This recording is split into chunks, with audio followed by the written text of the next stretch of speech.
RCF. Le caté de A à Z avec Père Didier Berthion. Bonjour, Didier Berthion. J'interviens pour la 13e fois et aujourd'hui je vais vous parler de l'année liturgique, toujours à partir du catéchisme de l'Église catholique. Pourquoi vous parler de l'année liturgique ? Tout simplement, nous sommes au début de l'année scolaire et pour nous c'est le début de l'année pastorale. Tout se remet en marche, tout particulièrement avec la rentrée des catéchismes. Aussi, nous allons donc consacrer cette chronique à la notion de l'année liturgique. Article 524. L'année liturgique permet d'actualiser l'attente du Messie. Avant l'Avent, on communie à la longue préparation de la première venue du Sauveur. Les fidèles renouvellent l'ardent désir de son second avènement. À partir de cet article, donc, on prend conscience que nous, les chrétiens, nous sommes en attente du retour du Christ, du Sauveur. Il est venu une première fois dans la nuit de Noël, dans la plus grande des pauvretés, dans une crèche, et il reviendra, et c'est notre foi, à travers le credo, il reviendra à la fin des temps. Et nous retrouvons cette idée dans l'Apocalypse, au chapitre 22, à la fin pratiquement de l'Apocalypse. L'Esprit et l'épouse disent « Viens ». Celui qui entend qu'il dise « Viens », celui qui a soif qu'il vienne, celui qui le désire qu'il reçoive l'eau de la vie gratuitement. Et moi, devant tout homme qui écoute les paroles de ce livre de prophétie, je l'atteste. Si quelqu'un fait des surcharges, Dieu le chargera des fléaux qui sont décrits dans ce livre. Et si quelqu'un enlève des paroles à ce livre de prophétie, Dieu lui enlèvera sa part. Il n'aura plus accès à l'arbre de la vie, ni à la vie sainte qui sont décrites dans ce livre. Et celui qui donne ce témoignage déclare « Oui, je viens sans tarder. Amen. Viens, Seigneur Jésus. » Nous pouvons retrouver cette idée aussi dans Jean, chapitre 3. « Lui, il faut qu'il grandisse, et moi, que je diminue. » Dans l'article 540, l'année liturgique permet de nous unir davantage au Christ. Ainsi, le carême nous unit au Christ au désert durant 40 jours. Nous faisons un saut dans les articles et nous arrivons à l'article 1096. L'Église, lors des temps de l'Avent et du carême, surtout dans la nuit de Pâques, relit et revit les grands événements de l'histoire du salut dans l'aujourd'hui de sa liturgie. Cela exige que la catéchèse aide les fidèles à s'ouvrir à cette intelligence spirituelle de l'économie du salut. Ce qui est intéressant dans cet article, c'est l'aujourd'hui de la liturgie, vous voyez. Donc l'année liturgique nous permet de vivre l'aujourd'hui de la présence du Christ parmi nous.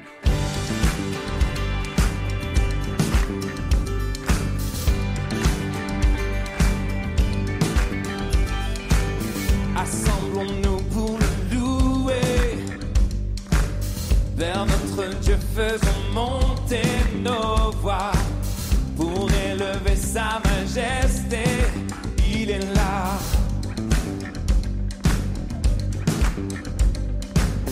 Pour effacer notre péché, il accepta d'être cloué au bois. Jésus seul pouvait triompher à la croix. Oh, célébrons ses louanges, accueillons sa présence, Dieu est parmi nous. Oh, bénissons le Seigneur, proclamons sa grandeur, il est parmi nous. Dans nos cœurs il s'est révélé, par son esprit il vient guider nos pas, pour nous donner la liberté ici-bas. Yeah! Oh, célébrons ses louanges,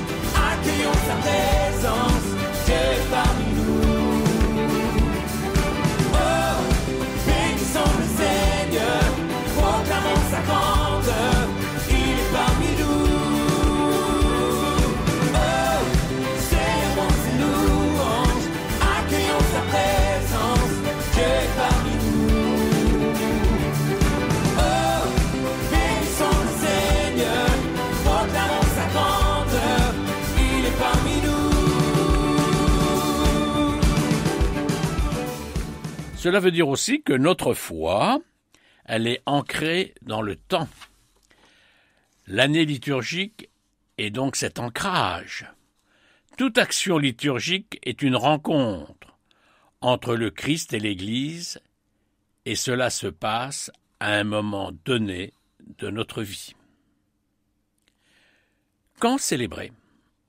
Article 1163. L'Église estime qu'il lui appartient de célébrer l'œuvre salvatrice du Christ par une commémoration sacrée à jour fixe tout au long de l'année. Chaque semaine, au jour que l'Église nomme le jour du Seigneur, elle fait mémoire de la résurrection de Jésus, qu'elle célèbre encore une fois par an, en même temps que sa bienheureuse passion, par la grande solennité de Pâques. Et là, on redécouvre l'importance du dimanche, qui est Pâques, l'importance de la solennité de Pâques, que nous sommes invités à vivre. L'année liturgique déploie tout le mystère du Christ. Ces mystères sont ainsi rendus présents tout au long du temps, et les fidèles sont mis en contact avec eux et sont remplis par la grâce du salut. L'année liturgique permet donc les rassemblements, les temps de prière, de célébration, de commémoration. 1164, le peuple de Dieu a connu des fêtes fixes à partir de la Pâque, pour commémorer les actions étonnantes du Dieu sauveur. Alors, dans cette phrase, on parle de la Pâque juive. Voilà, à partir de la Pâque juive, donc, nous sommes invités, le peuple de Dieu était invité à célébrer un certain nombre de fêtes. Lui rendre grâce à Dieu et perpétuer le souvenir, c'est apprendre aux nouvelles générations à y conformer sa conduite. Donc à travers la célébration, à travers les fêtes, nous sommes invités à changer notre vie, notre manière de vivre. Sans le temps de l'Église, situé entre la Pâque du Christ déjà accomplie une fois, pour toutes, et sa réalisation dans le royaume de Dieu, la liturgie, célébrée à des jours fixes, est toute empreinte de la nouveauté du mystère du Christ.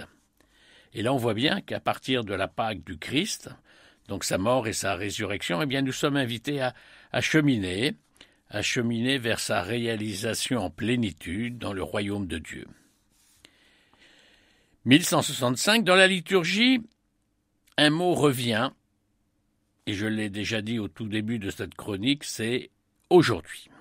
C'est aujourd'hui du Dieu vivant et l'heure de la Pâque de Jésus qui traverse et porte toute l'histoire. Cela doit nous rappeler aussi, ce que Jésus disait à Zachée. Zachée, aujourd'hui, je veux demeurer chez toi. À travers l'année liturgique, nous sommes invités à vivre cette rencontre avec le Christ, et cette rencontre, c'est aujourd'hui. C'était le caté de A à Z avec Père Didier Berthion.